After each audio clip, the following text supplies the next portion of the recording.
We're here with Leah. She's been in the healing arts since she was 19. And I wanted to interview her because she is really beyond labels. She has such an amazing life. I mean, it's truly astounding what she's gone through and what she's done in response to all the things she's gone through. So, Leah, welcome to Transition to New Terra podcast. Thank you. It's an honor to be here. So nice to see you. Nice to see you again. Well, it's funny because we met in cyberspace. We haven't met in person, but we've met in cyberspace. It was your response to a photo of a sunflower that I posted on Instagram, right? Oh my gosh, that's right. Thank you for reminding me. How beautiful. Yeah, so you contacted me and you said anybody who posts a photo of a sunflower is okay by me. That's not a quote.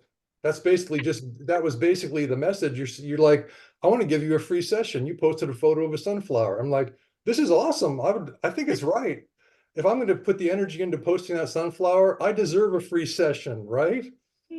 And so I what think it was all the things that you were putting, because you were putting out the darkness, but then you were putting out the magnificence of the sunflower. So it was, you were sharing it in such a beautiful way of, yes, this is some dark news, but guess what? This is beautiful. This is healing. So I loved how you presented it.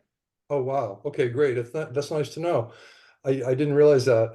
I thought it was just the photo of the sunflower. It was a photo of a sunflower that I planted on the property to bring life to the property. Because out here in Texas, it's a little bit, it's oaks. Like this oak here is in my yard, and the oaks are beautiful. But other than the oaks and they call them the cedars. They're actually ash junipers. There's not much out here. It's just grass, and so I thought I'm going to plant some flowers. So I put 1,000 sunflower seeds out on the land and those grew up, and then now they're self-seeding every year. They just come because the birds drop a few every year. They eat most of the seeds and they drop a few. So there's always sunflowers coming up, and it's fantastic. It's absolutely fantastic. So it's nice to have the light, the good side, the side that you're talking about in the pre-interview or just a few minutes ago, talking about how nature's so healing.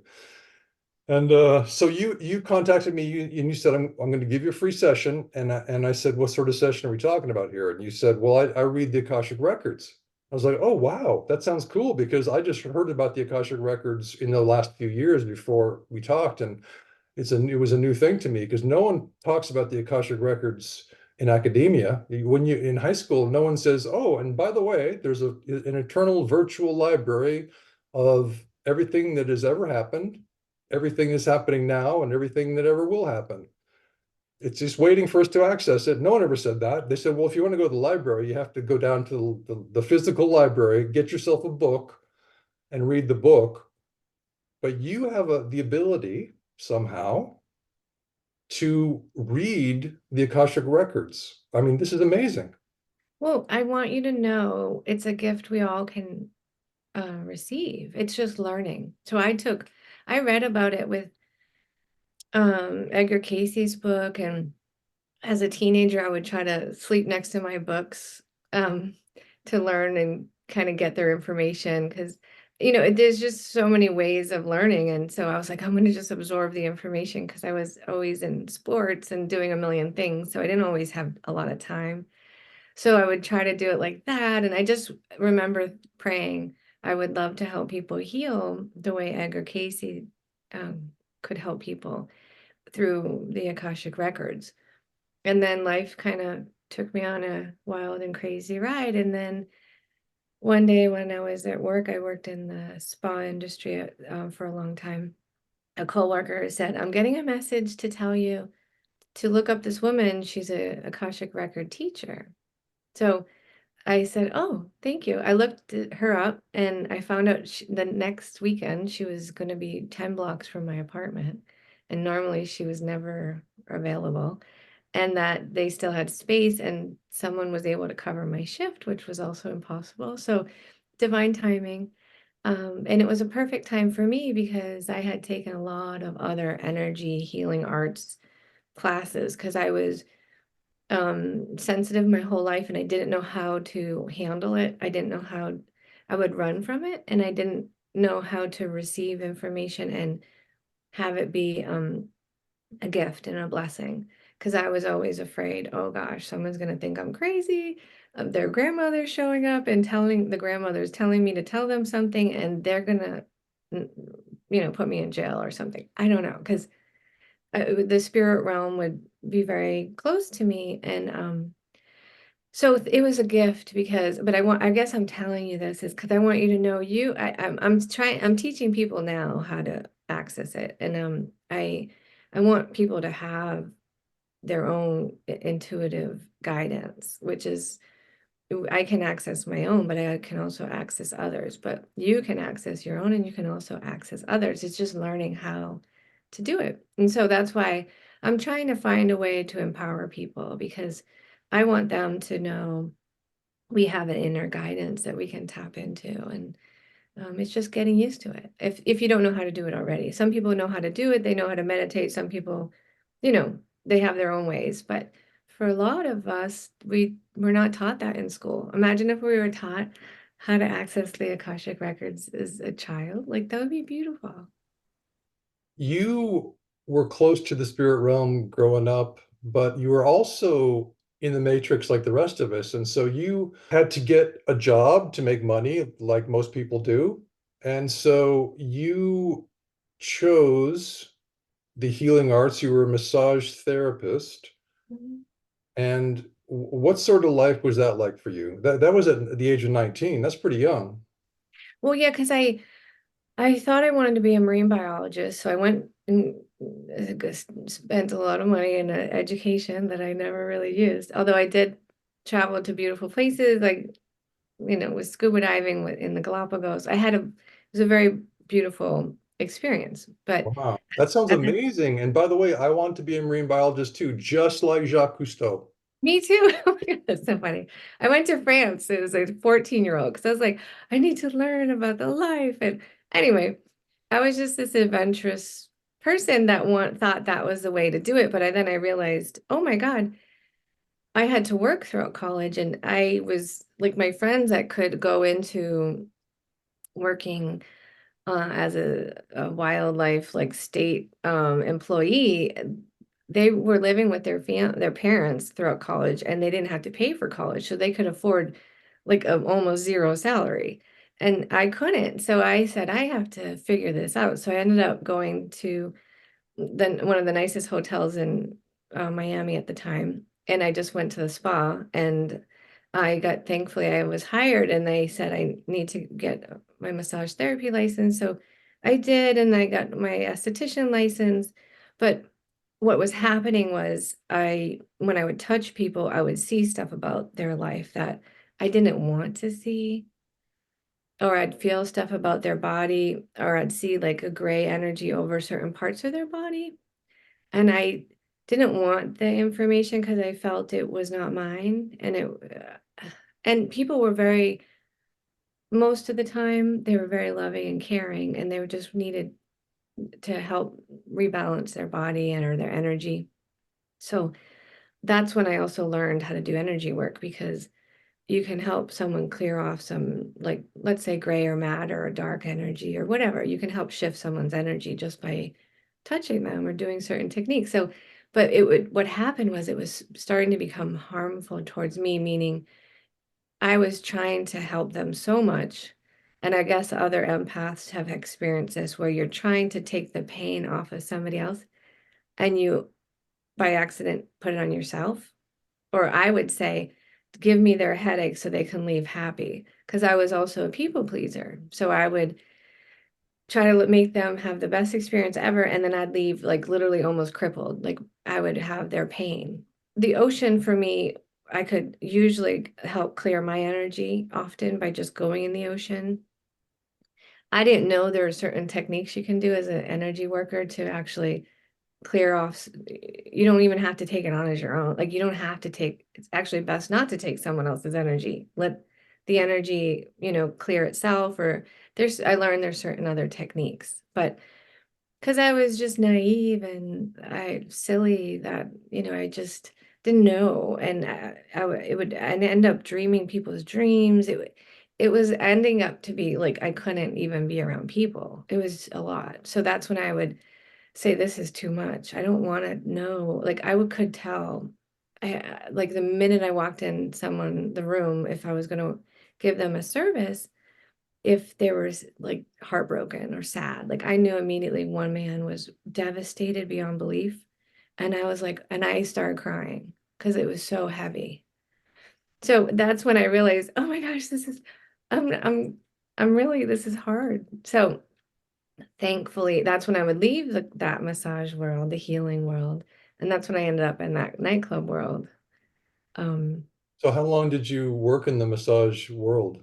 so I would go back and forth because it was kind of like peace and beautiful music and, you know, water fountains and all this calm energy. At these And then, beautiful, elegant hotels you're talking about. yeah, and then it would be opposite of, crazy lights and the music, and it would just be like insanity. So Oh, so you went back and forth between the elegant hotels and this bar life that you're about to tell us about. I think for about it lasted between 10 to 11 years And so because you were doing both for 10 years. And yeah. so now tell us about what happened. When did you first start? Like what age were you when you first started working in the bars that you worked in? Um I was 21 because what happened was I thought the massage world was great, but um I was getting so much pain physically from doing it that I said I can't do this anymore. So I thought becoming a cocktail waitress was going to be I could still pay my rent and pay for school. So I ended up getting a really great fine dining, uh, basically a 8 month or maybe it was 10 months of just learning fine dining and how to properly serve somebody because I was there when a hotel was trying to open and it kept being delayed. So I was not making money. We were getting like a maybe $8 an hour check. Like it was not silly. It was not much money at the time. I mean, this is years ago, but so I was like, I can't afford to do this. So I did fine dining for just like a few weeks once the hotel opened. And I'm like, I'm not making any money. I need to survive. So that's when I literally went to the club world and I bumped into a friend who had worked in this really one of the best clubs at the time. And so she put in a good word for me, and I just kind of became a VIP cocktail waitress, and I would just serve bottles. So it wasn't even serving, some of it was serving like martinis and stuff. For the most part, it was like I would just bring a bottle, and it was great because I thought it was great. Because I didn't have to do like 5 million, like God bless bartenders who are just slinging drinks all the time. I would just bring the bottle and pour everyone, and I would handle a lot of tables, but it wasn't as, it was nonstop, but it was different. It wasn't like, I just thought bartenders have to remember everything all the time, and I could just handle like 10 tables at a time, and that was enough for me. But that's when it was a different world. It was 9 to 5, but 9 p.m. to 5 a.m. So, and I used to run in the morning because I used to have to work out every day to clear my body of energy. And so I started like, I would be like, oh my gosh, I used to run at 5 in the morning every day on the beach. And then I was like, okay, I'd come home at 6 or 7 in the morning. And I was like, oh, I can't run right now. So I would just do my workout before work at night. And I managed it. It was not bad in the beginning. It was just after a few years of it, that's when I started absorbing energy at the club. And that was when it was just not healthy for me because I was trying to run from that. Now you're talking about absorbing energy, and you talked in earlier about when you're massaging people and you're feeling this gray energy or seeing gray entities.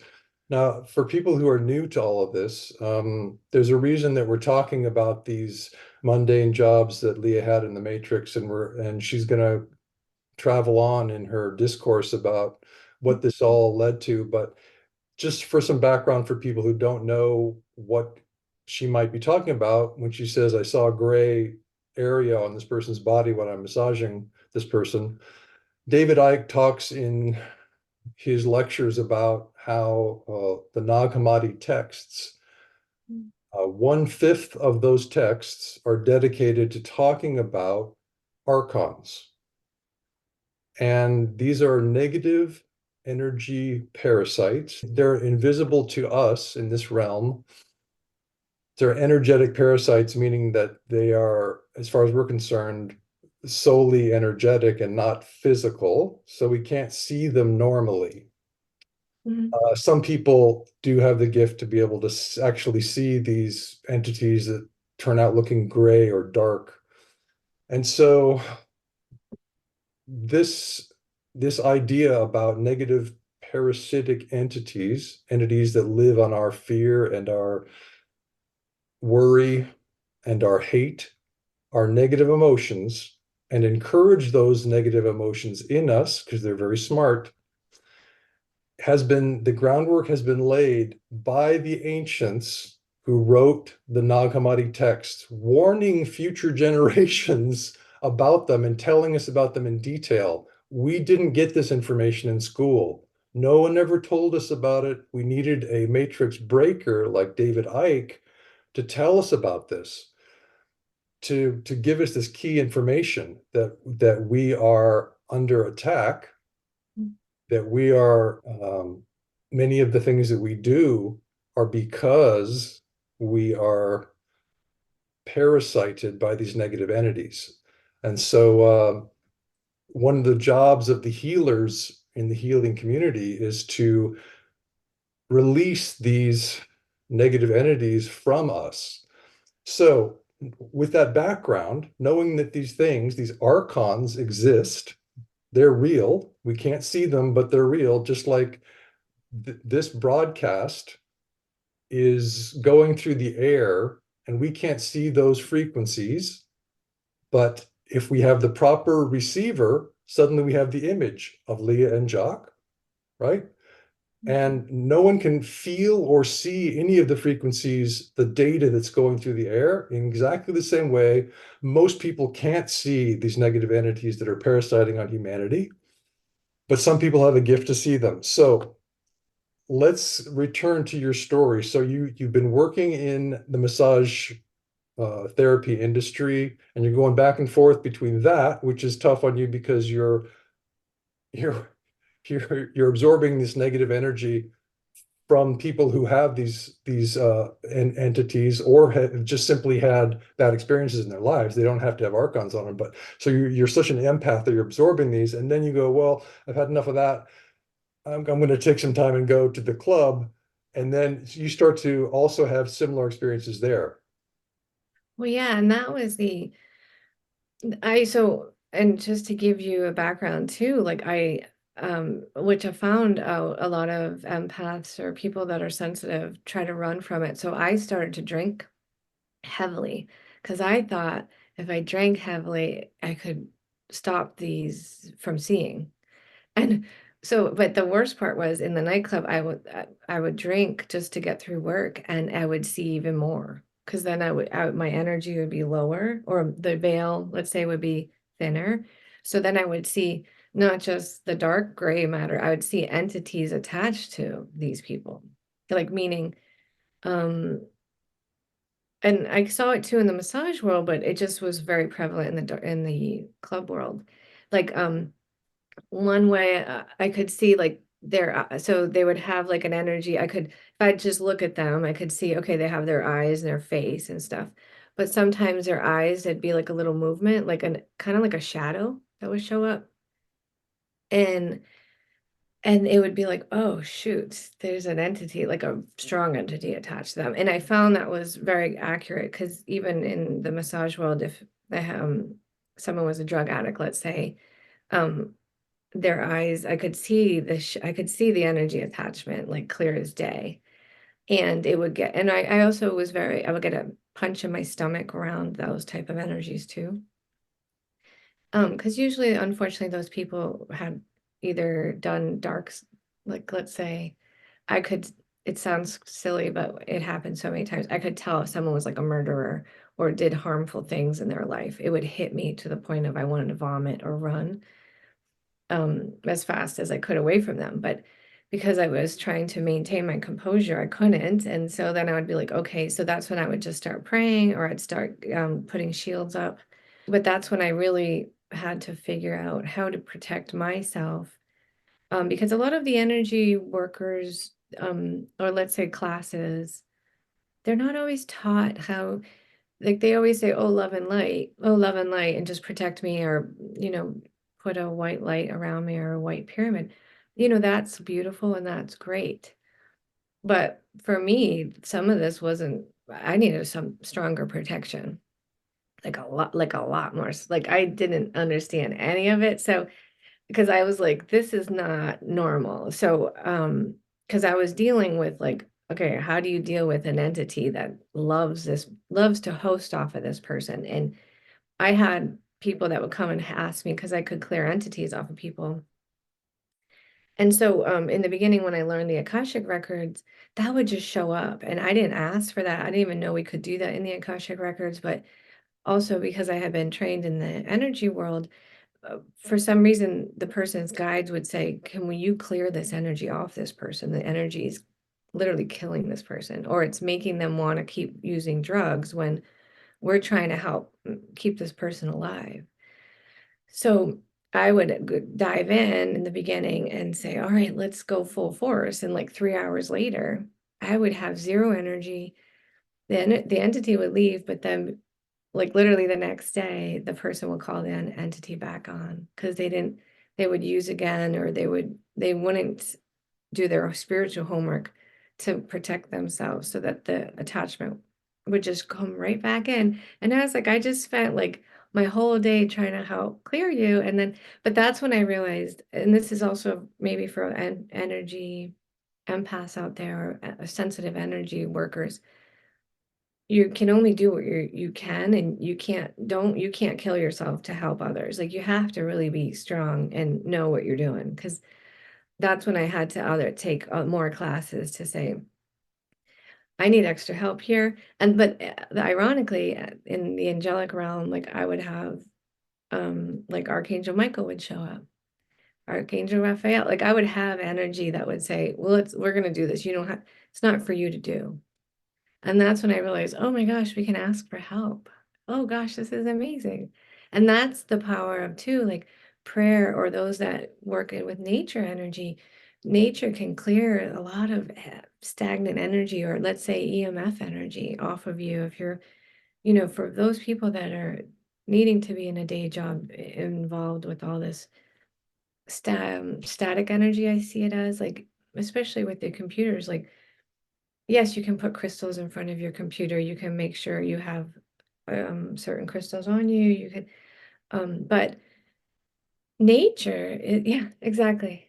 Nature is if, for those that need to really clear quickly, and just some clients, they were told to do lay down on the earth and just do an earth angel. Like, you know how in the snow you can do a snow angel, because their energy, they needed to rebalance their whole magnetic field. So nature does that for us. Like we have the magnetic field of nature around us, like that can heal our bodies too.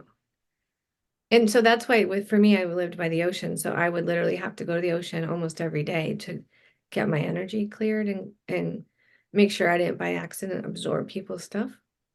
Now you had a job working for what is called VIP clients, right, in the clubs. So you would serve only the VIPs. Now, this is an odd term that society has come up with, because obviously there can be no person who is more important than another person, right? Oh We're my, all yeah, we're all here doing our best, and yeah, so but society has this ladder of success, which the Taoists would just think is the funniest thing in the world, that we think that we're a success if we have a job as a vice president or a president of a company.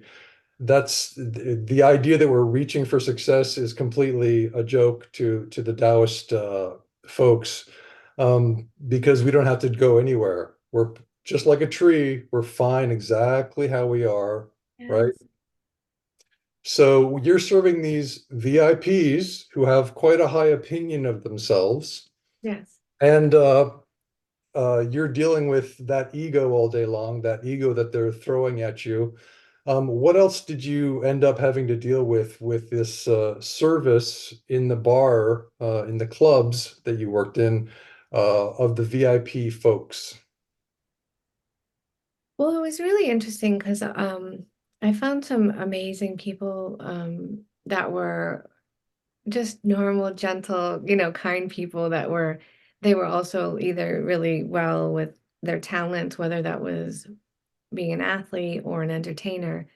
So I got to meet some really amazing people that had a dream and they were able to achieve their goals in life really young. And a lot of them were very humble. Like some of them would say, I can afford a bottle of $1,000. Back then it was like Cristal was a big thing and it was $1,000 bottle of champagne. And they would say, I can afford this, but it's the principle. I'm not going to waste my money like that. Because then other people would have the Cristal bottle and they'd spray it across the whole crowd and the non-VIPs. And so it would be a whole play and it would be a whole act. And Wait, they're spraying their bottle of Cristal across the non-VIPs? yeah, because like for like just to like show off. And I was Oh like, my and I would tell them, let me, I'll wrap a bottle of $250 bottle of Moet, which I think at the store is like $50 or something. Back then it was like $40, but I was like, I'll just wrap it and you keep the Cristal and spray the bottle of $250 bottle one. Anyways, I was just like, I can make it look like you're spraying the Cristal, but we can pretend. And they would be like, no, but they were, so, and again, no judgment because like some of them were celebrating their big success, whether that was selling, making their company grow and all that. I believe in celebration. But then there was the other part where they literally treated me like less than an animal, like less than a dog. Like some wouldn't even speak to me. They would have their assistant speak to me to order and like that sort of stuff. So I was just like, I would laugh and like for the most part, I would just feel like these people like are not like it was a joke. But then the ones that I felt got to the top by harming others, that's when I would get the bellyache, I get the punch in the stomach, and I would say, whoa, this is not a good person. Like this is not a good soul, like a very dark soul.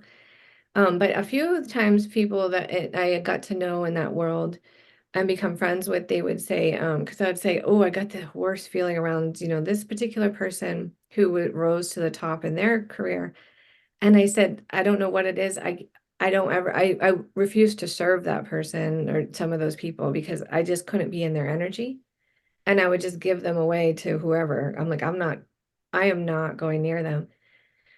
And then some of the people in the industry would say, oh yeah, that person sold his or her soul to get to the top. And I was like, is that a real thing? And I was so naive at the time.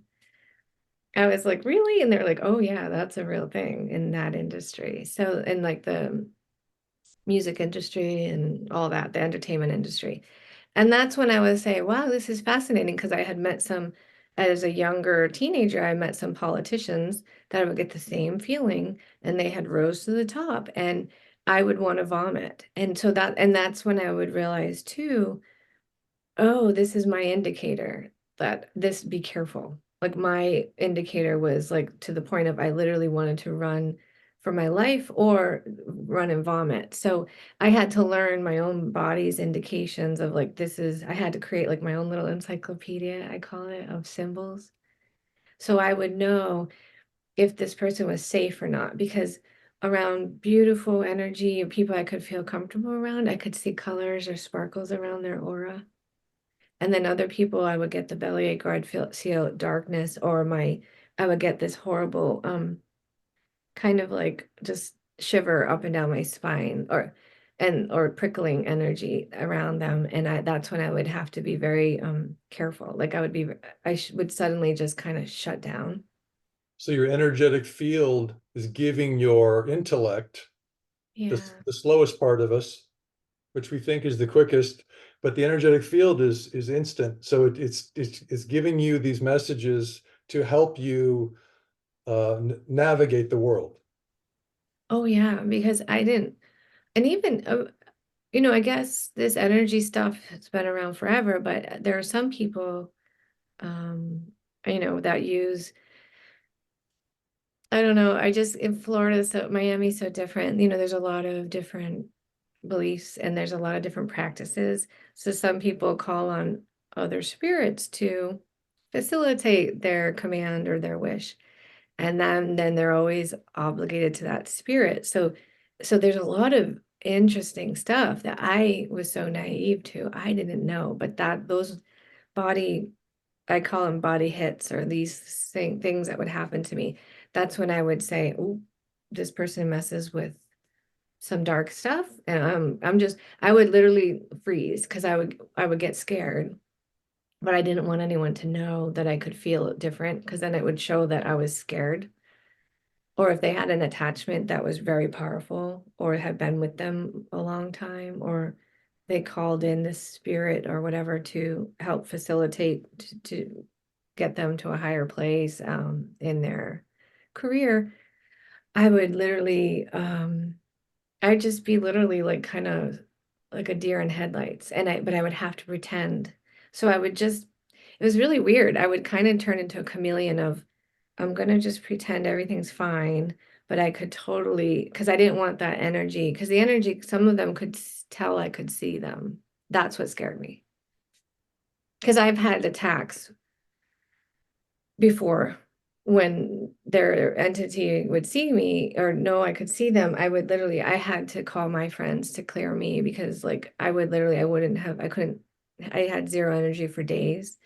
And I was never trying to attack them. It was really, I think they were afraid that I was going to try to clear them off of them. And that's their contract with that energy. I only do work. I only do energy work of clearing when someone calls and asks me for help.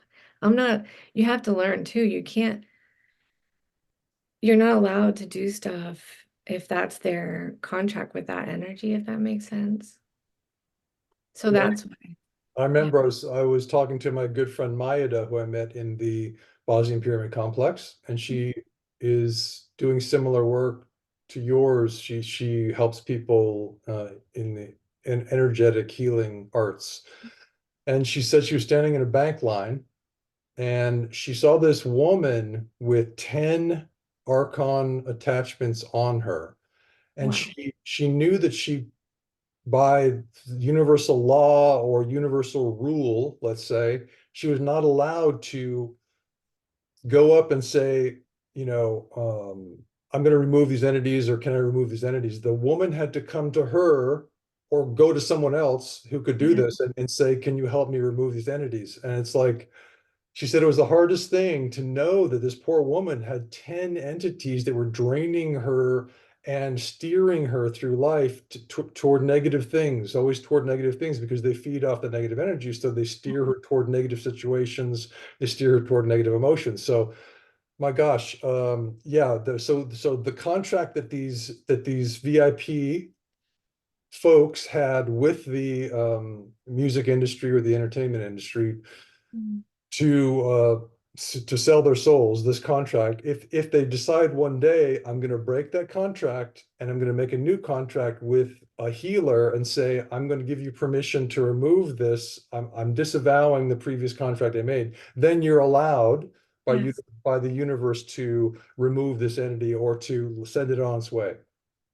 Yeah, and that's the beauty of it because this is also I found again through the Akashic Records, like um I'm doing my own healing too because I have been to many shamans and many healers to learn how to navigate because some of this I didn't know. I didn't know. I just felt I'm like there's something off. I need help.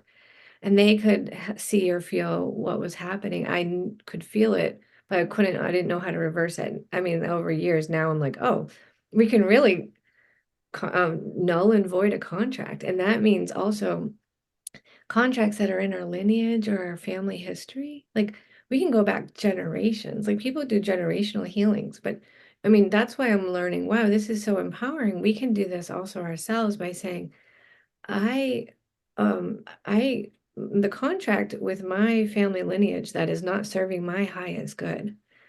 is now null and void, and the contract is complete. And I'm going to tear this up and I'm going to send it off to be recycled, and it can go where it needs to go.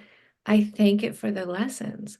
Thank you so much for giving me and my family so much wisdom out of those lessons, because through the heartache or through the horrible energy, hopefully you can learn.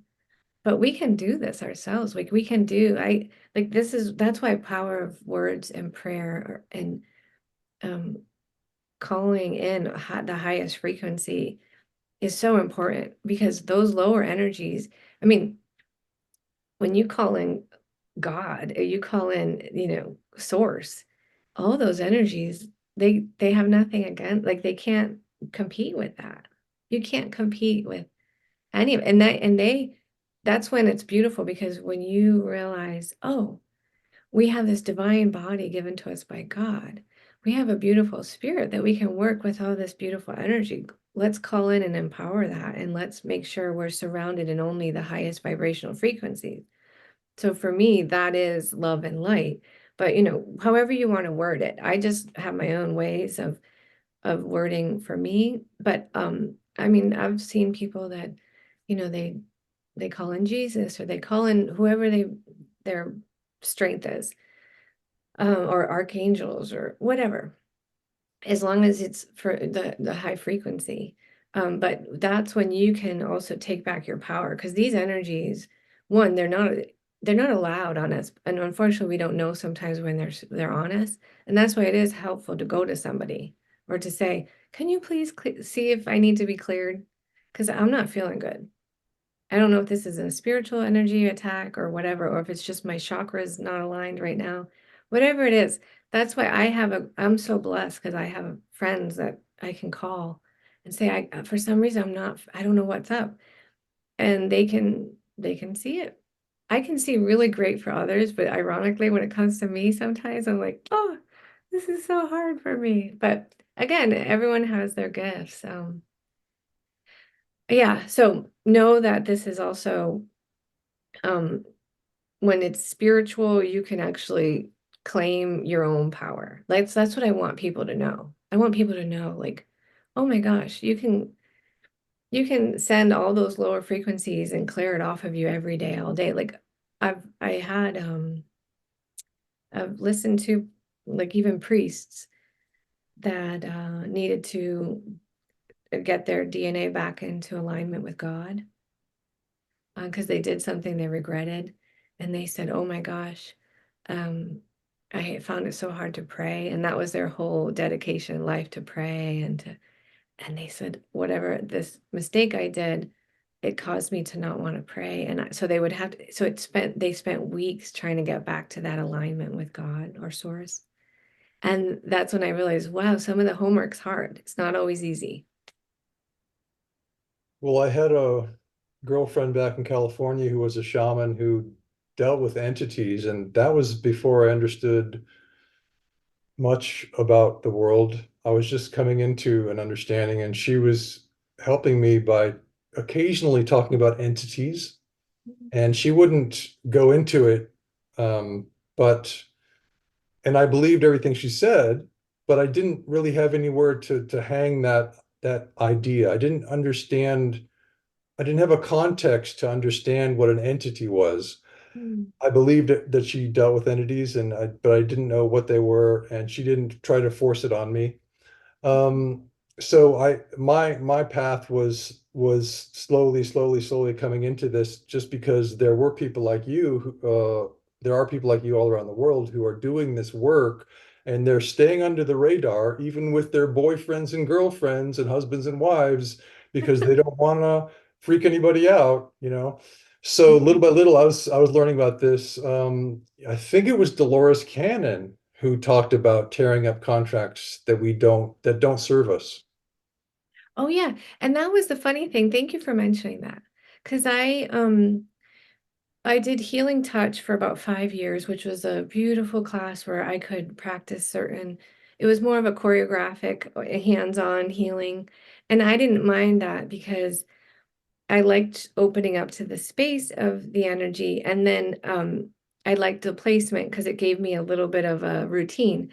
But when I would actually go to do it on my own, I would be told, no, no, you need to put your hands here, you need to do this. And then there would be all this other energy that would show up. And that's when I started to understand the beautiful angelic realm. That's when Archangel Michael showed up. I didn't even know what was happening. And or I had dolphin energy show up or whale energy and all. So I would go to back to my mentor and I'd say, oh my God, this happened. Oh my God, this happened yesterday. This because I worked every day in the spa world so I could practice. So, and I could tell her what I was seeing. And so she's like, "Oh, that's Archangel Michael. He has a net." Because I was like, "This the two angels showed up with a white net, and they were clearing the person, and I didn't have to do anything except hold space." And I was like, "This is crazy." So I could share with her all this stuff, and I kept asking her all these questions because I could see the different. We have layers of aura on us, which is beautiful. But I was starting to see some colors were deep, like red, blue, green, and some were pastel, and it was different waves of energy. And I was like, why did I see some on the left as pastel, but some on the right with deep, deep colors?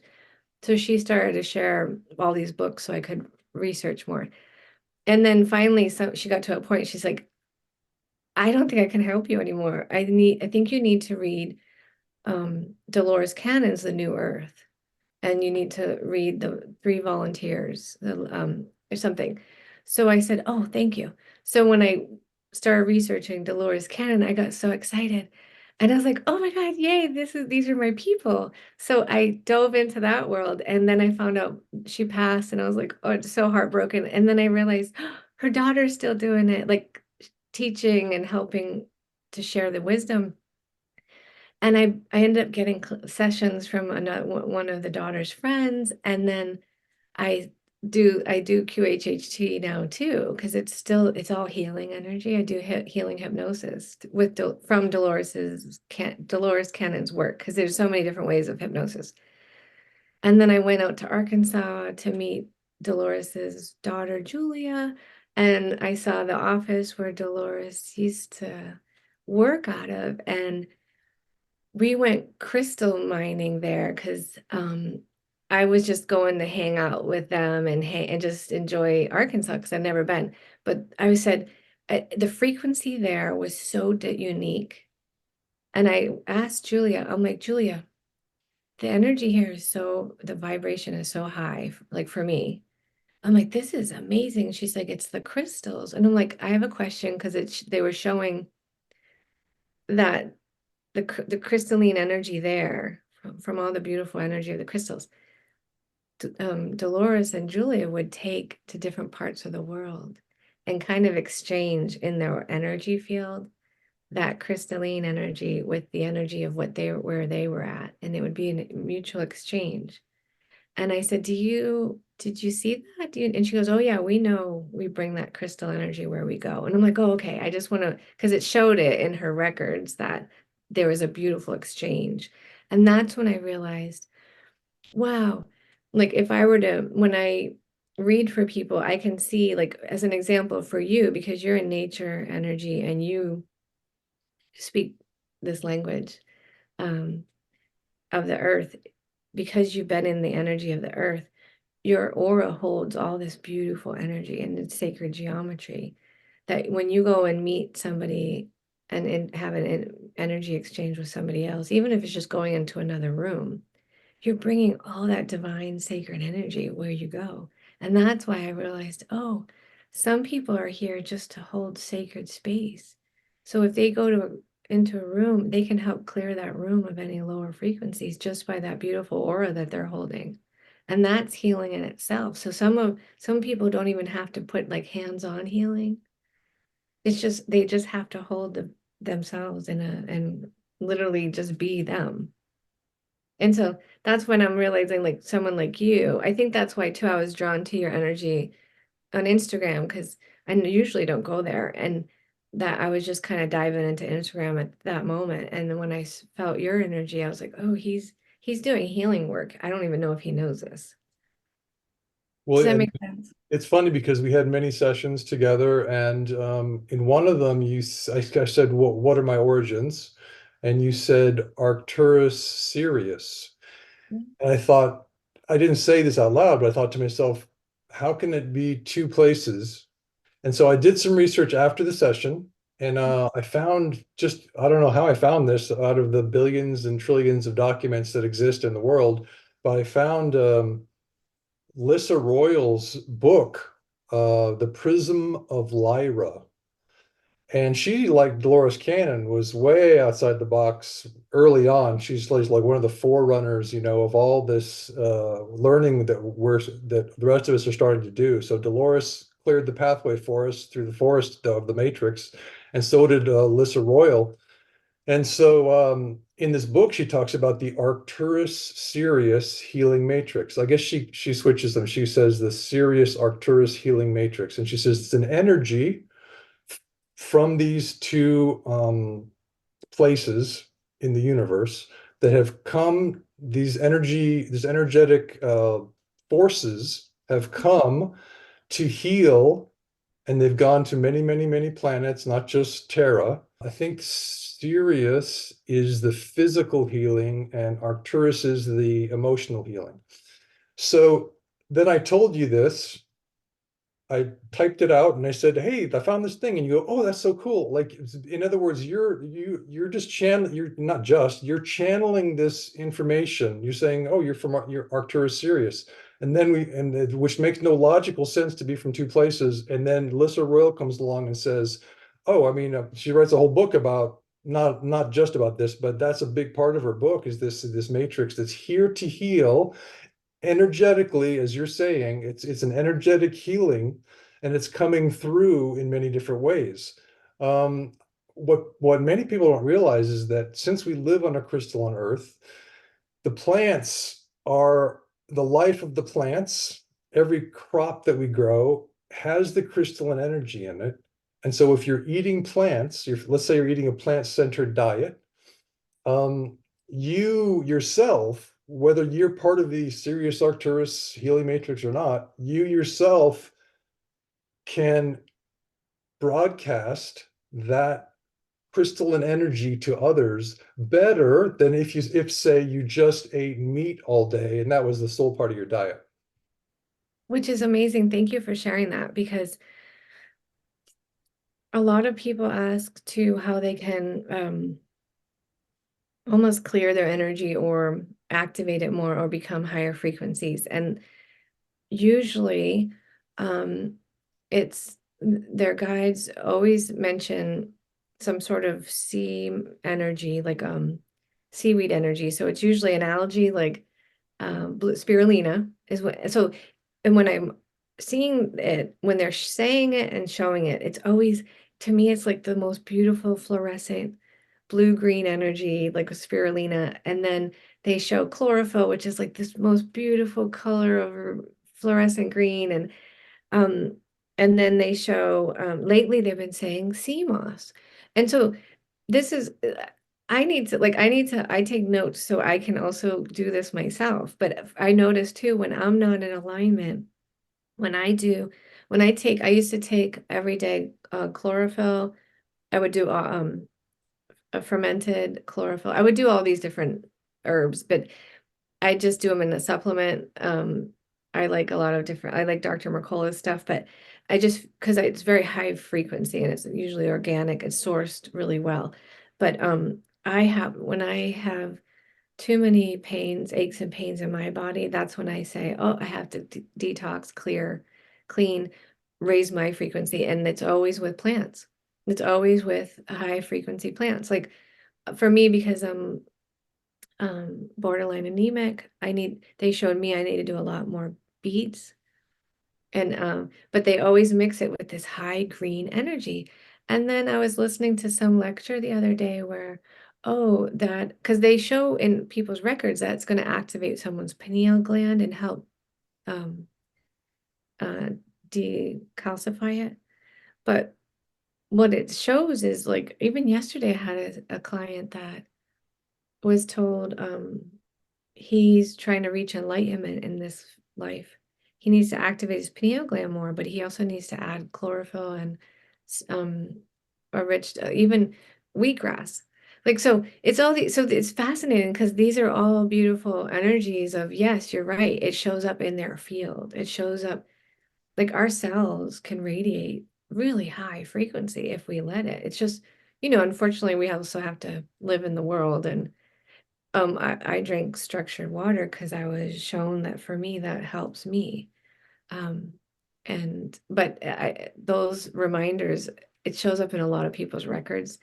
So I always have to make notes because I always forget, like, oh, I have to take care of myself too. This is a group effort here. We're all trying to help each other. But I believe like when you just show up, if you are just energetically a high frequency like you are, that ripples effect. That's a beautiful ripple effect for the whole room or wherever you're going. Even just on even if it's just on Instagram or I can like I felt it. So that's why I also reached out. Um, and I'm sure other people who are sensitive feel it too. But and that's why when people want to write a book, and if they're high vibrational and they're high frequency, their guides always say, you need to write the book. Don't co-author it unless the person is of a high frequency too, because that's going to attract, it's going to share that beautiful love and healing frequency out there. It's really good news for people, I think, to know, for them to know that if they vibrate at a high frequency that day, because we Mhm. can shift day to day. We can decide, today I'm going to eat a really, really good diet, and I'm going to be, my body's just going to be singing. And we think of Walt Whitman's The Song of Myself, because we are a song. We are energetic beings. We are a frequency field that seems solid, but we're not really solid. We're a bundle of frequencies in a geometric pattern. And so if we enliven ourselves through plant food, which is the direct translation of the crystalline material that the earth is made out of, and Nikola Tesla told us that crystals are alive. So Yeah. the life of the crystal goes into the plant, and then we can eat it. If we could just eat minerals, if we could just eat dirt, we would. It's much simpler than having to grow crops. Just go out and eat some dirt. Well, we can't. We can't assimilate it. It's not possible. So we let the plants do that job, and then we care for the plants because we know how the plants are going to care for us. So if we decide that day to be with our plant-centered diet and to vibrate high and to maybe bring some comedy in, because we that's a high vibration. That's a Yes. relaxing vibration, right? To make people laugh, they relax and they go, oh, and so maybe do that. That's amazing to know that we can affect the world with our frequency. Oh yeah. And that's why some people are like, what is my life purpose? What am I here for? And literally they're told, and that's why I bring why when you mentioned Dolores Cannon, she mentions this in her books. Like some people are just meant to hold space, like literally just be themselves. And ironically though, a lot of those people don't want to be around other humans. Like they don't want to like I remember I couldn't be in a crowd. I just couldn't. Like I just couldn't be around people anymore. I think too I had an overload of like touching people. It just too like I had a lot of homework to do of like learning how to handle everyone else's frequencies, but I kind of really like to be a hermit. So I just remember like when I was first meeting my boyfriend, I was trying to explain to him I don't like crowds and he loves concerts and he loves all these things. And I was like, oh no, I don't think I can even be in a relationship. Cause like, how do you like I like to retreat. I like to be in nature. I don't want to be around loud music or other people, but I had to also say, all right, I'm here as in the human form. My acupuncturist really helped me too, because he was like, you have to use your body like this is as a strength, as a power system. Because I would like to leave my body a lot. Like I don't sometimes the human energy of like being in a body, it hurts me. And a lot of empaths who can, you know, leave their body, it feels so much better. But that's when I was given a homework by my acupuncturist who said, this we're divine, we're so lucky to be here. Like you have to enjoy this body and use it for power, use it for strength. And that's when I said, oh yeah, gosh, apparently, according to Dolores too, like there are lines of people waiting to come to the earth, like lines of souls. Um, and we're just really, fortunate or unfortunate to be here. But I mean, the soul realm, yeah, because we get to do spiritual work here. We get to do our spiritual lessons, or just be ourselves and help others heal. So that's when it's really exciting to open up people's records of like, wow, you just get to be you. Like you don't just be phenomenal you and keep that high frequency. It's like a beacon. To me, it's like this torch with light. It's a light beam that goes everywhere. It is amazing to be in this paradoxical realm where some people call it the 3D realm or the matrix. Um, so we could distinguish between the matrix that we're in, that is the 3D realm, which is a frequency realm, which has its limitations, but also its beautiful moments because we get to contact things. We can hold a rock in our hands, we can touch a tree, we have Mhm. physical contact. And Henry David Thoreau talks about this. He says, contact, contact with exclamation points. He's talking about how amazing it is to be on and of the earth, that we can touch things, because in many realms above, well, this is not the case. Now, Right. we also live in the thought control matrix, which is a negative situation. So that's a different matrix. But in the 3D matrix, we have the paradox of, we're bound by so many rules, and uh, it's a thick realm to move through, say the fourth and fifth and sixth and seventh density beings. They say, oh, I don't know if I want to go there. But it's kind of interesting that there are souls waiting to incarnate, to experience this incredible realm that we're living in. Well, yeah, and I mean, she also mentions, volunteers from other solar systems. I like to listen to her lectures, but I haven't read a lot of her books because I also didn't want that to influence any of my readings. But it's so exciting when I do listen to her lectures and stuff. I'm like, oh yeah, that someone's Akashic Records just showed that. Like, so it's so nice it's great for, just validation. Um, but it is fascinating because I have seen some people that, are really trying hard to clear their karma, but also clear their family's karma. And I've seen in that there are a lot of families, I mean, a lot of people, where it's almost like they're the ones that volunteered to come in to clear their whole family's karma, that's a huge one.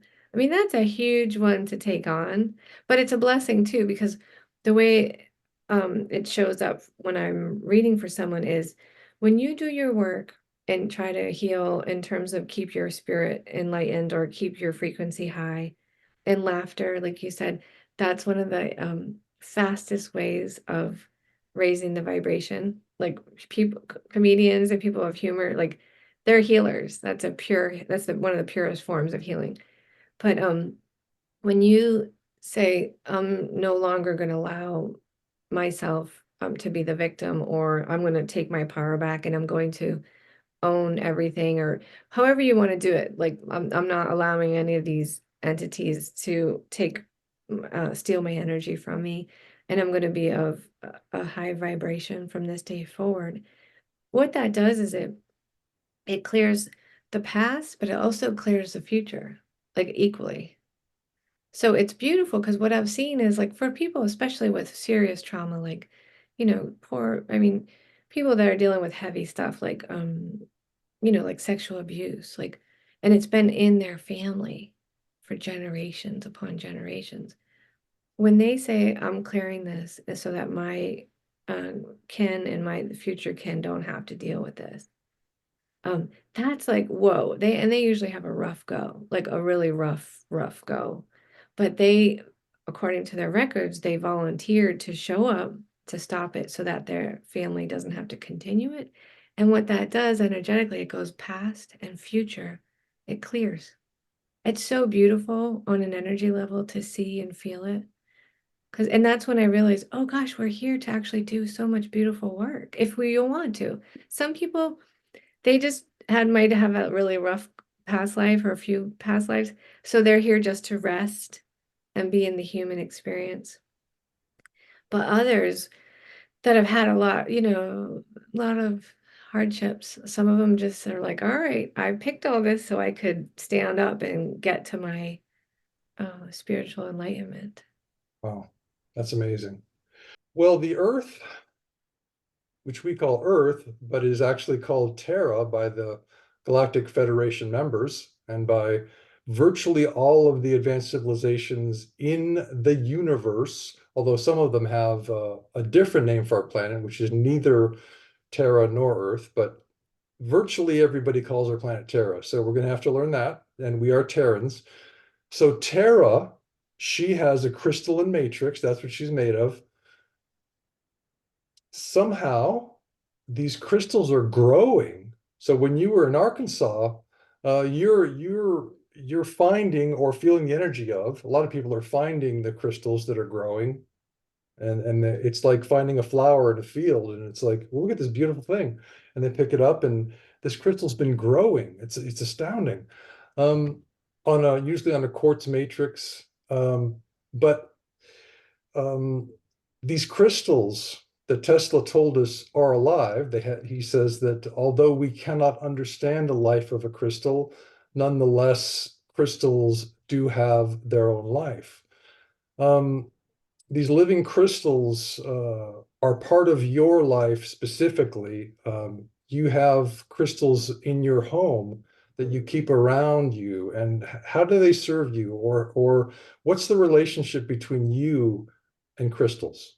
Well, it's interesting. As a child, I had my parents were actually hippies at the time when I was a kid, so like they would have crystals all around, and they'd have we would, drink um, beautiful green juices, and would have everything kind of raw food for a while. They were always experimenting on stuff. Um, so I was just always enamored by them. So I just have them always around. Like I sleep next to them. I think you gave me this one. Well, anyway, I have a few. You gave me some beautiful ones, and I'm so thankful. But I have them by my bed. I have them. So I used to, when I was working in the massage world, I used to wear a lot of crystal necklaces, and just oddly enough, they would break, like when I would be in the middle of a treatment, or I would go to one of my friends who she was one of my healers, and her necklace would break when she'd work on me, and she's like, I don't know what's going on, like your energy, like, so I don't know if the energy was being cleared off of me, but so I ended up just starting to put crystals in my bra because I didn't want to keep breaking my necklaces, but for me, it gave me an extra protection around me, meaning I could go into a grocery store and I wouldn't feel the pain from the person behind me in the store or in the person at the registry. Because I would literally feel that, and I would just be like, oh, it would just be like bombarding. So I was like, my energy, I'm not I need an extra layer. So for me, the crystals would do that for me. And I just feel like, and I'd change them all. Some would be rose quartz, some would be smoky quartz, some would be selenite. It was always changing, according to what I needed. But like I use crystals too. Like when I'm working, with clients, I do energy work on them. So I like to go through their chakra system. And so what I do is I check their chakras. And so everyone uses them differently. Everyone has a yes and a no. Or for me, I use the pendulums because I can see from a distance, because we're all, energetically, you can do energy anywhere in the world. So I have different ones that I love. So I keep these on my body at all times, like, because sometimes I do sessions over the phone. I do them over the phone for the most part, but sometimes I'll do them in my car because I like to be alone. I don't, Sometimes if I have a house full of people, I have to clear everyone's energy first to then open up to somebody else's. And sometimes it's just easier to do it in my car. So I'll have crystals in my car. But what it does is it just kind of gives me a strength. Um, it also can help ground somebody. Like for me, I need to be grounded when I do Akashic record readings because for me, it feels like I always say I go up there. And for me, it's like I literally go to some sort of higher place. Um, and to get the visuals, it takes a lot of my energy to read for somebody. And I wasn't always honoring the homework that I needed to do. I call it spiritual homework, but I wasn't always honoring that because I wanted to be of service so much for people. Sometimes I would take people back to back to back. And what I learned is it was exhausting for me. So I had to, so now I take time. I need at least usually 15 minutes in between sessions to ground. I take my crystals, I ground, I bring my energy back into my body, but then I bring it into the earth. I connect with Mother Earth's energy, and then I bring it back up into my energy field, and then I go into, I call it Father Sky energy. I connect, or the heavens, whatever you want, but I see it as branches, light branches going into the heavens, and then light branches going into the earth.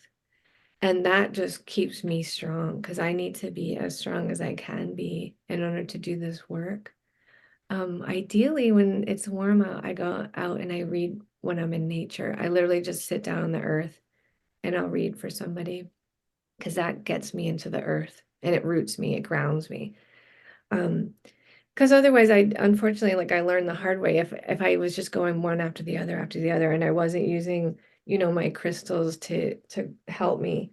Um, I would be exhausted and I'd be so wiped or I'd be floating and like people around me would be like, I've been asking you, I've been talking to you, what's wrong? You're not answering. And I'd be in a whole other place. And I'm like, oh, I'm sorry. I had to come back to earth.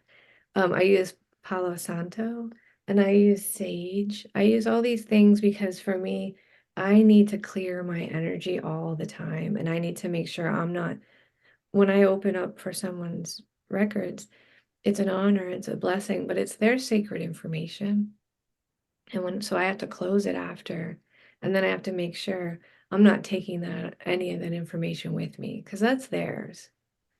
And I learned the hard way if I didn't close or if I didn't use these tools, I would still be in their records. And then like at night, I would then have to text them in the morning and say, your guides have a lot more to say. Here's some extra information. And then I'd be like, I just wanted to send that because it was always blessings. It wasn't like scary or fearful. But it was, so I use them for healing. I mean, I'm really lucky because when I worked in the spa world, I would place crystals all around them. I would place them in different parts of the room. I mean, there's so much beautiful energy from them. It's like, it's just an honor because, I mean, even the Lumerian energy, I mean, there's codes, like people can hold the crystal and get information from them. I mean, there's just so much information we don't know, as humans, but then, we're waking up to it. And there's a lot of people, thankfully, that are sharing the information, but there's information stored in the crystals. Yeah, and there's a temple complex beneath the Bosnian Pyramid complex for those who are interested in ancient complexes, which is even older than the Bosnian Pyramid complex, which itself is 34,000 years old. But the temple complex is truly ancient and it is hidden. And in a chamber, in the largest chamber of this temple complex, far below the ground, there were ceremonies in which priests took the memories and the life memories of a person and they put them into a large crystal Wow. as a library for the life of that person. Now, I don't know any more context than that. That's what was told to me by a reader because I'm very interested in the Bosnian Pyramid complex. And she mentioned that there's this other complex and that this was one of the ceremonies that goes on. So crystals are understandably records. Crystals can take in all of the events that are happening around them and keep them as a record. So this is astounding. So it makes sense when you're saying I can have some sort of a conversation maybe. Well, yeah, and thank you for sharing that because that reminded me, I sometimes when I dream, it's fairly vivid, but I remembered I was I was working a lot in people's records, and usually when that happens, I have really fun dreams, and it's just the more I do this work, the more it makes me feel better because I get to hang out in this frequency. But I had this most beautiful dream of a giraffe that had um, a different type of head. It was more of a carnivore head. And I was sitting by this beautiful water hole with all these animals coming. And this giraffe, they were letting me stay there. And I asked, where am I? And they said I was a few thousand years on the earth before. Like, I don't even know. It wasn't few. It was like maybe 20,000. It was a long time ago, maybe 10,000 years. I don't even know, but it was not like 100 years. It was thousands of years earlier. And I said, was this on the earth? And they said, yes, this was a watering hole on the earth.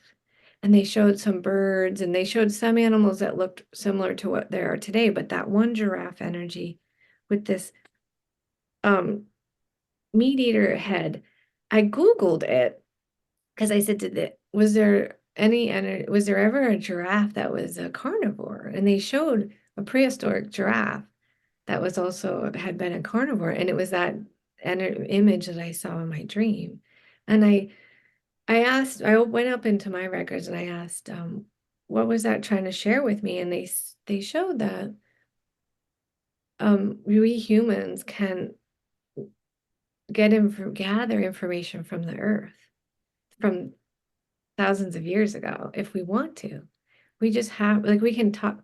Some people say they can talk to trees. Well, energetically, we can ask the tree, show me an image from if you're a 200-year-old tree, they do store the image, the energy of that time, and we can access it. So that makes complete sense. Like, I mean, this beautiful land, um, where we're living, there have been other animals and other humans that have been here before. So if you stand in one spot and ask, show me what this looked like 100 or 200 or 300 years ago, if you're in that high frequency, I'm sure you could be able to see it or feel it or know it. And that makes sense about that woman when she was saying there's an energy that holds the records, because that was shown to me when I read for a woman that was going to Egypt, and she does hypnotherapy as well. And her records show that there's a library underneath the Sphinx that holds really valuable information that's only accessible to a few, or not many people know that it's there.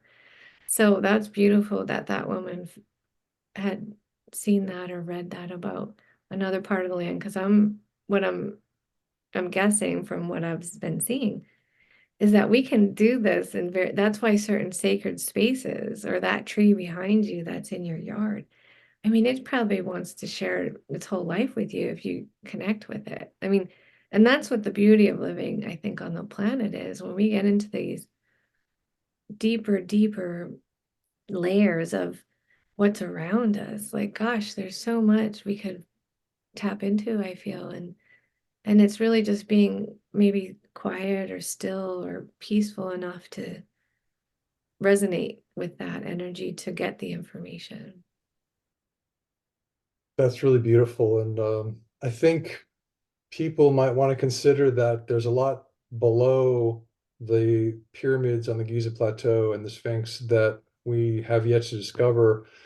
The plateau itself was built, it is not limestone bedrock, it's crystalline mineral material that was mixed in a magic recipe, just like all the blocks that built the pyramids. All those are magic mineral recipes created by an extremely advanced collection of cultures long before the pharaohs came to Egypt, but that's another story.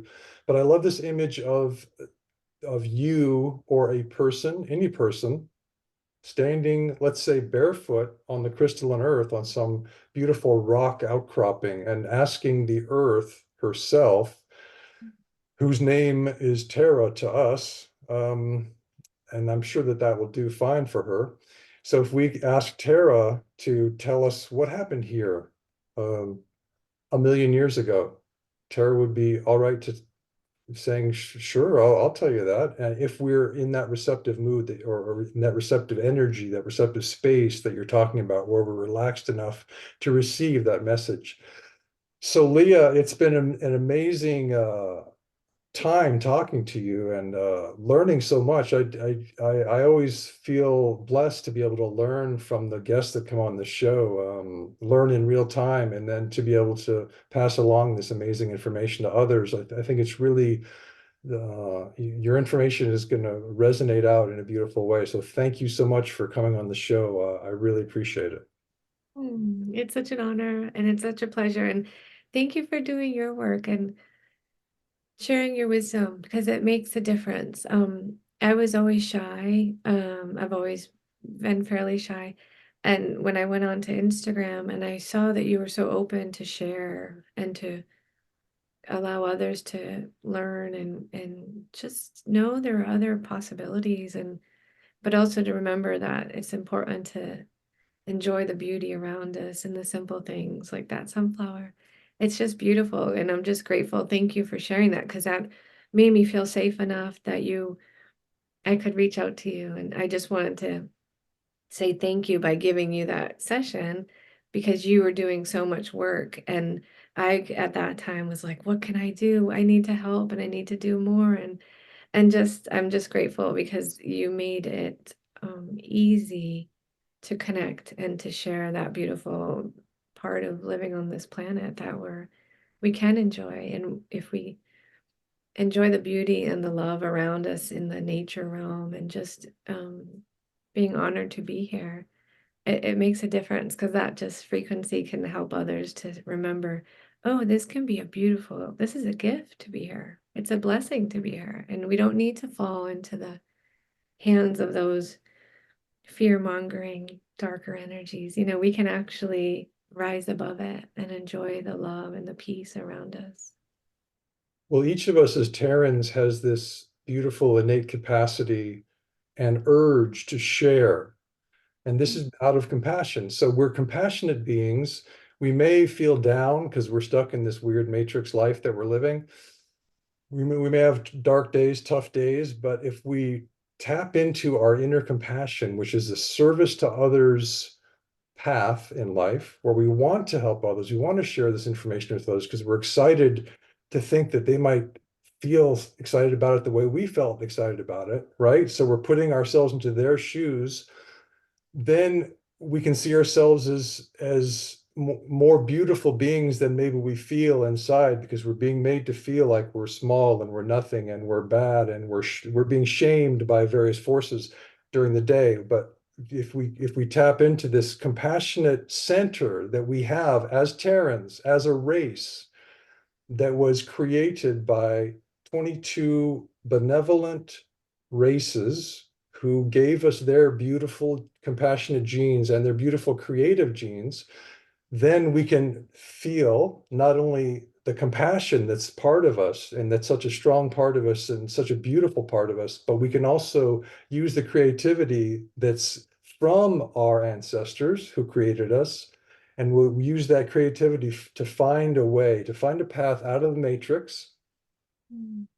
We each need to find a path out, and we each have our own path out. And we have that ability, we have that power. So we each need to tap into our power and realize that we are more than just little old me who works for a company that's paying us wages. So thank you for giving us this resonant energy, this beautiful, compassionate resonant energy, because I can feel your compassion. I can feel the joy you feel in sharing energy, because you break into a smile when you start to share energy, share your story, share these amazing things that happened to you. You're talking about Dolores Cannon meeting her daughter.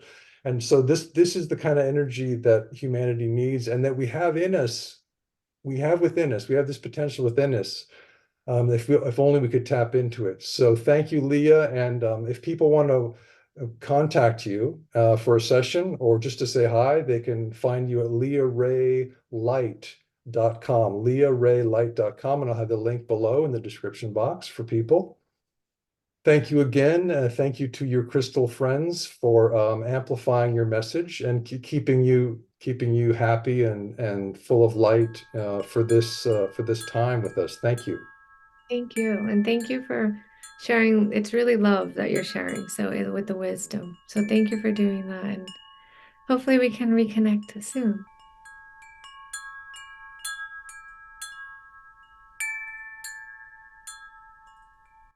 I have people that in their records, they have to go hug trees. They have to go put their spine along trees to rebalance their own energy, like their spine, because like our chakra systems are both front and back. Like we have Oh, this beautiful electric energy around us. yeah, And so, I mean, I've had people that have had to do homework, and some were just to walk through the tree, like walk amongst the trees, because right. that clears their energy.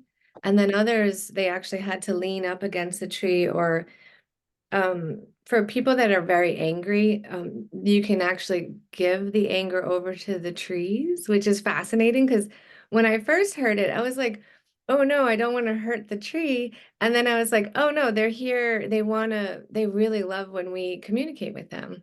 And it's okay to give them our anger. Yeah, because they're so rooted and it's the wood energy. I'm not really familiar in Eastern medicine, but wood energy, I guess, is really good for anger in the liver. So you put your back, you don't, I mean, you can do both, you're Oh saying. yeah. Do both. I did. Yeah, you can hug the tree. But for some people that just, are walking their dogs and they have neighbors, like they can just put their spine along the tree. It's really to connect with them. And some people do meditations where you can actually allow your energy to intertwine with the tree's energy. And I've seen it, and it's really fascinating. Like one woman's energy, she had to imagine being inside the tree, and the tree was like her protector. So, like the branches were her almost security guard to protect others' energy away from hers because she needed to be stronger. Yeah, I think a lot of us have a feeling that we're vulnerable to attack because the society is attacking us. The matrix is constantly Mhm. attacking us, in so many ways. And even if we don't consciously know what those ways are, we feel it and we're like, we don't feel safe. So it's like, it's kind of nice that we could lean against a tree, not attracting too much attention because we're Yeah, just putting our back against the tree. Oh, just it's fine. Society's okay with that. If we hug a right. tree, society's not really okay with that. Yeah, and it's just beautiful because for those that meditate with the tree, like how I was guided to work with trees.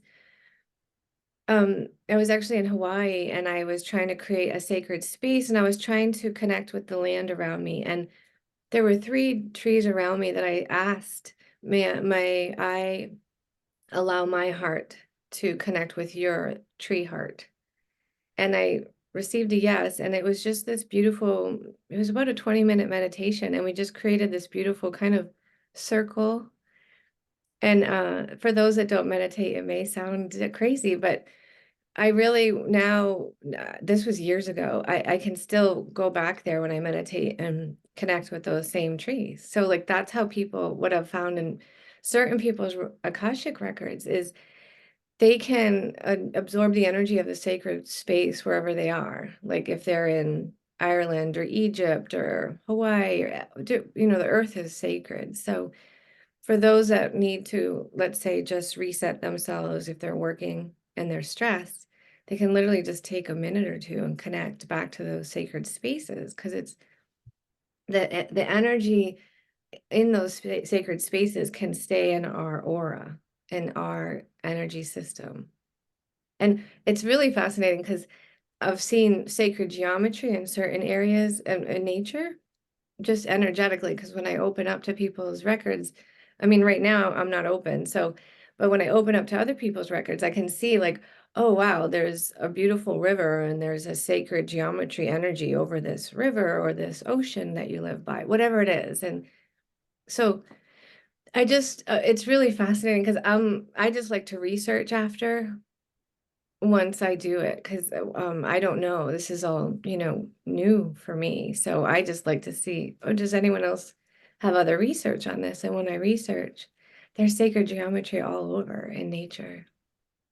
So you're doing it sort of from the heart, out of intuition, and Mhm. then so you take these actions in the world out of intuition, and then you say, I wonder if other people are doing this. You get on the internet, and you Mhm. probably have some cool surprises when you find out that what you thought might just be your imagination, other people have good, solid research behind this, right?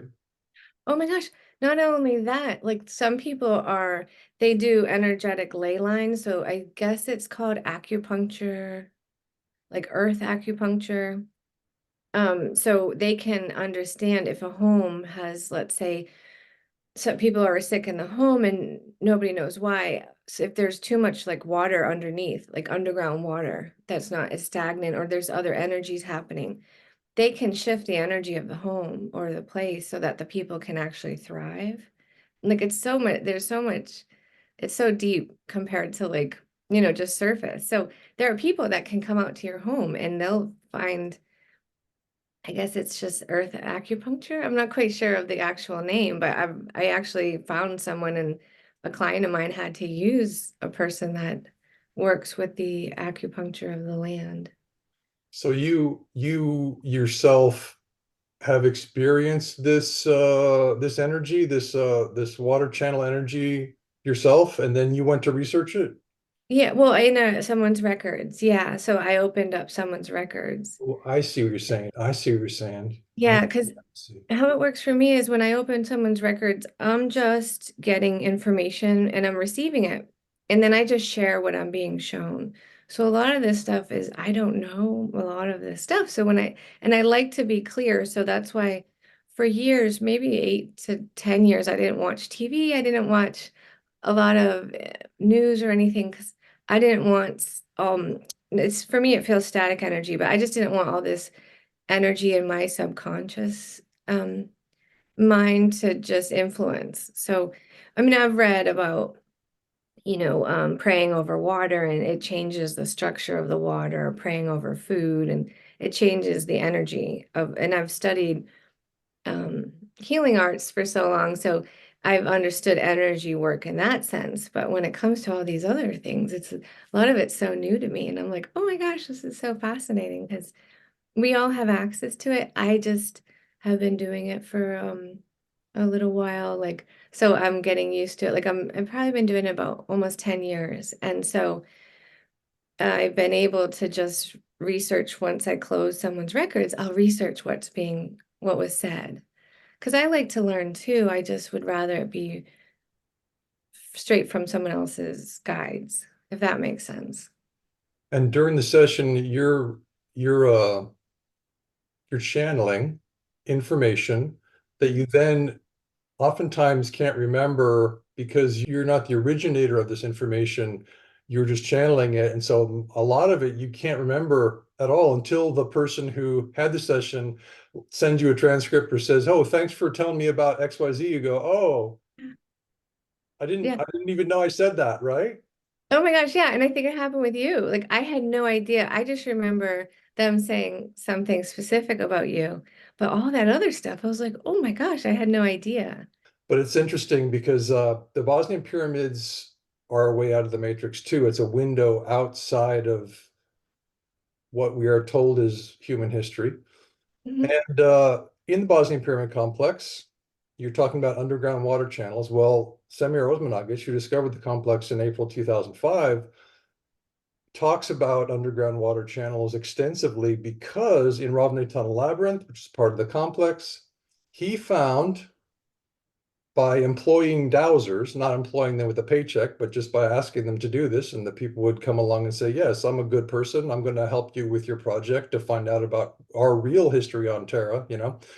They said you have underground water channels that meet or diverge directly below these ceramic sculptures that they call megaliths, megalith K1, megalith K2, K3, K4, K5. He wants to rename them ceramic sculptures because they are artificially found this in a lab. So what the ancients did in this tunnel was to put the ceramic sculptures at the spot where the negative energy was coming up because of the meeting or diverging of these water channels. So when you're talking about water channels underneath houses, I mean, Mhm. oh, okay, she's talking about something real, and you found this in a session, in an Akashic Records session, and you're channeling this information for this person to help her get out of this situation that she's in, because our science hasn't caught up to the ancient science on how to mitigate this water channel energy. That's the fascinating part, that this is information that we've had, for thousands of years. It just, whether it's them trying to dummy down our pineal gland, or, whatever, all the spiritual, I believe it's spiritual warfare too that we're against. Um, our bodies are a beautiful temple that can, we can use it for spiritual enlightenment if we know how to. And we used to know, and most of us, I mean, thousands of years ago, I mean, now it seems like a rare thing, but people would have telepathy, and they would have clairvoyance and clairsentience. And, for those of us that have that now, we're supposedly, different. But this is just part of we have such a beautiful energetic system made by God. So we're the creator. And so how it's just sad that people don't know how to use it in that way. And this is, like you said, it is ancient information. This was a gift given to us by the gods, by earth, by whatever, that nature in itself is a sacred energy that we use. For those that um understand like old ways of living, like the person of the shaman or the medicine man or medicine woman, they can talk to plants, though they, used to. In the Akashic records, I mean, some people still have those gifts. And they can actually ask, what can I use this for in my body? Like, especially in like native indigenous tribes, like this is nothing new. Like it's just we've been so dumbed down to it, if that makes sense. So, I mean, I believe we have nature can heal everything, every ailment.